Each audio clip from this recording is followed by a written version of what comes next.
Alright, in this video I'm just going to try to go over the special pattern factoring that we need to do kind of quickly here.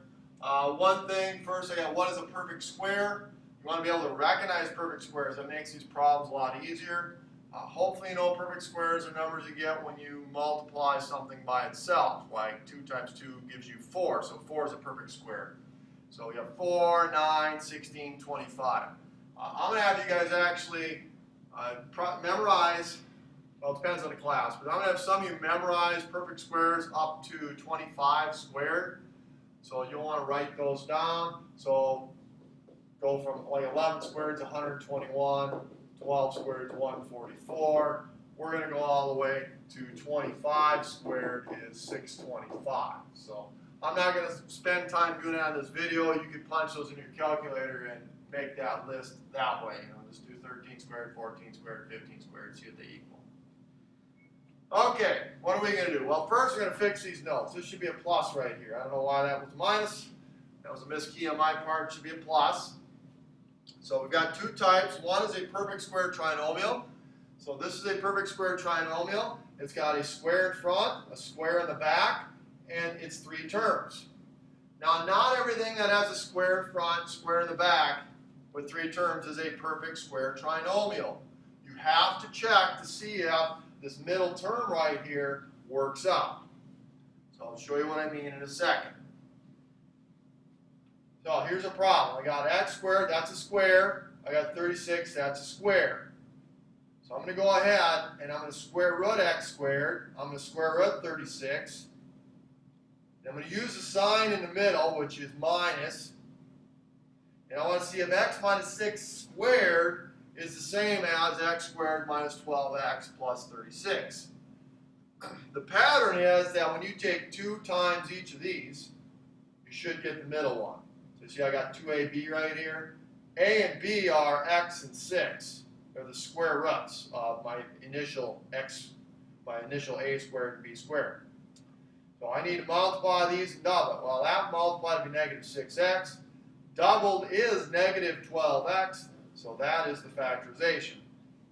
Now you could have figured that out by saying what times what is 36 and adds up to negative 12 pretty easily. Got to add a negative 12, be 36. That would be negative 6 and negative 6. But I don't want you writing x minus 6 times x minus 6. The quantity x minus 6 times the quantity x minus 6. I want you to write it quantity x minus 6, quantity squared. Let's do the one below here. So 4x squared, thinking about writing all the factors of 4, writing the factors of 121, that can get a little messy when you do that and you're doing the whole MNPQ thing I was talking about on a previous video. Instead, you might say, oh, hey, I recognize that's a perfect square, and I've been memorizing my squares. I recognize that's a perfect square. So let's give this a shot. Let's see if the square root of the first one and the square root of the last one with the sign in the middle, let's see if that quantity squared is what we're looking for. How do I see that? I do 2x times 11, that's 22x, and then I double it. And when I double it, I get 44x, and that's what I need to get. That is the factorization. If I told you to write out 2x plus 11 times 2x plus 11, you'd end up with 44x because you'd have a 22x here and a 22x there. That's where the whole doubling comes from. The two are the same thing. The other one, the other pattern is square minus square. If I have a square minus square, it has to be minus, has to be difference. Then you can square root both, and you can have a plus and a minus, and that works perfectly fine. So I'm going to square root x squared. I'm going to square root 81. I'm going to have a plus, and I'm going to have a minus. And that's the factorization.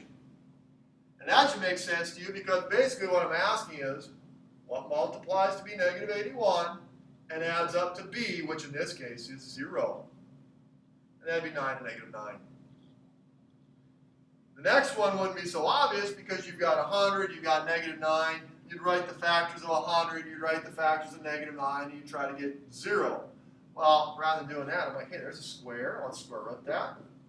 There's a square. Let's square root that. It was a minus in the middle, so that tells me I'm going to be good to go. I get 10x plus 3, 10x minus 3. these are the two factors in those two problems. Little mixed review here. Example 11. We got 49, 25. They're both squared, so let's give it a shot. Let's square root the 49x squared. Let's square root the 25. Let's use the sign in the middle. And we want to see if this squared is what we're supposed to get on top. So again, I multiply these. That's negative 35x. And if I double that, that gives me negative 70x, which is what I wanted. This worked. Over here, 49x squared plus 25. You might think square, square. Let's go. Let's do some work here. Well, this one doesn't work. It's got a plus. There's no way to factor a binomial. You don't have any sum of squares pattern. So this is not factorable. So we're going to put can't factor there, but not factorable.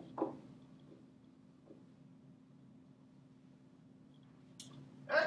Example 13.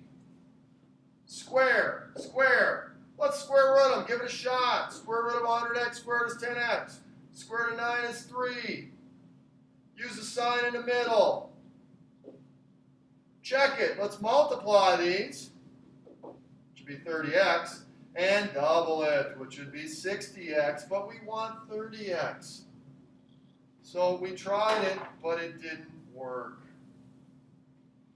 So for something like this, you'd be stuck going, all right, I'm going to write the factors of 100. I got 1 and 100, I got 2 and 50, I got 4 and 25, I got 5 and 20. You got to get all the factors of 100. You write all the factors of 9. 1 times 9, 3 times 3. Reverse that one, 9, 1. And then the outsides and insides. Well, if you go through this whole list, you're going to find out that this one is also not factorable. So you end up doing a lot of work to find out that you can't do it. Finally, this one. Got square minus square. There is a difference of square pattern, so this one we can do for sure. We square root 289, and that's 17. You might not have known that at the start of the video, but hopefully after you do some studying, you'll know that. And the square root of 625 is 25. Have a plus, have a minus. That works for sure. You don't need to check that out. As long as you know it's a square minus square. That's the special factoring. On the assignment, there was something tricky like factor x to the 6th minus y to the 4th. Well, that is a square minus square too. You could do that because what times itself is, trying to extend my page here. There we go. What times itself is x to the 6th? X to the 3rd. X to the 3rd times x to the 3rd is x to the 6th. And what times itself is y to the 4th? Y squared. And you'd have a plus and a minus. So it doesn't need to be x squared. It could be something tricky like x to the 6th. And in case you forgot, x to the 6th means you've got 6 x's. And then if I write x to the 3rd, that's 3 x's. And if I write another x to the 3rd, that's 3 more x's. So if I multiply these two things, that's the same exact thing as x to the 6th. When you multiply common powers where the bases are the same, you add exponents. So, okay. Thanks for watching. Have a great day.